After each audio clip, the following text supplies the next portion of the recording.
Les contrats à terme sur le pétrole brut ont connu une forte baisse le 1er juillet. C'était une des pires chutes journalières en presque 3 mois.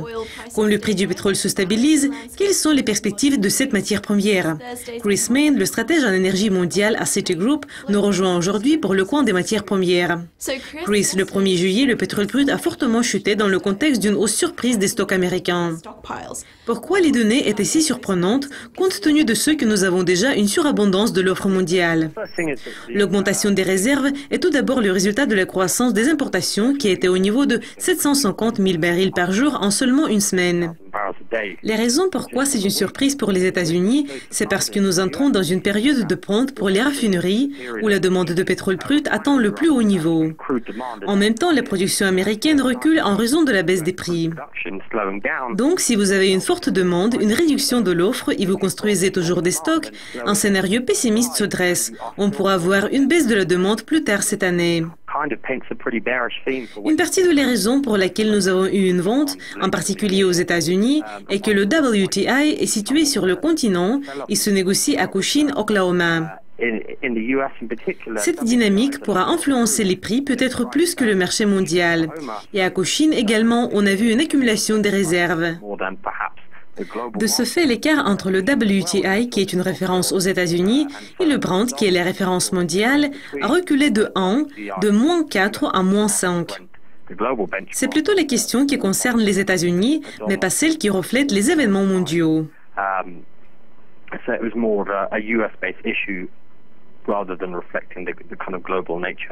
Le 1er juillet, on a vu également la prolongation du délai de l'accord nucléaire de l'Iran et le pétrole a chuté de près de 4%. Quel genre d'accord prévoyez-vous et comment cela va influencer cette matière première? La principale question est de savoir s'il y aura un accord en général. La conclusion des négociations est incertaine. Nous ne savons pas si on parviendra à un accord avant le 7 juillet, mais nous espérons qu'il y aura une conclusion en fin d'été. Cet accord sera important pour le pétrole, parce que nous croyons que les sanctions sur les exportations iraniennes seront levées. Cependant, nous croyons qu'entre le moment où on parvient à un accord et la levée des sanctions, il y aura au moins 6 mois. Parce qu'il faudra tout d'abord que les inspecteurs de l'AIEA travaillent sur le terrain. Ce flux de pétrole pourra produire une influence au 2e trimestre de l'année prochaine. L'année prochaine, nous verrons plus de pétrole de l'Iran suite à la levée des sanctions sur les exportations du pétrole brut de l'Iran.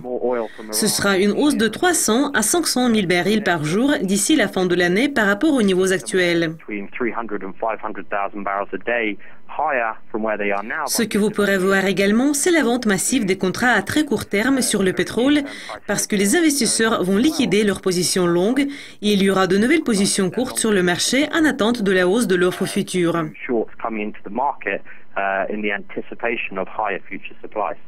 Quelles sont vos prévisions sur le pétrole pour la 2e moitié de l'année?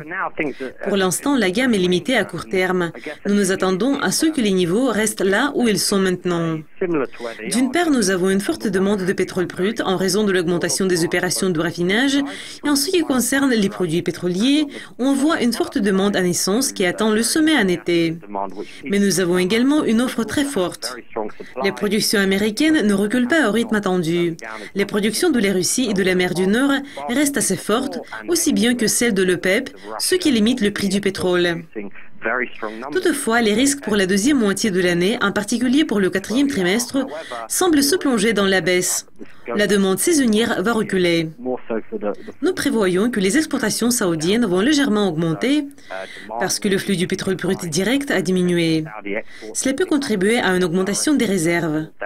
S'il y a une possibilité de l'augmentation des plateformes pétrolières américaines et d'un accord possible avec l'Iran plus tard cette année, nous aurons plus de pression sur les prix. En outre, nous avons également l'influence des flux financiers qui ont été très actifs dans la première moitié de l'année. Donc, on pourra voir une baisse d'ici le 4e trimestre de cette année. Cela conclut l'édition du coin des matières premières, mais restez à l'écoute de Yucascopy TV pour apprendre plus d'analyses et voir plus d'interviews exclusives. Au revoir.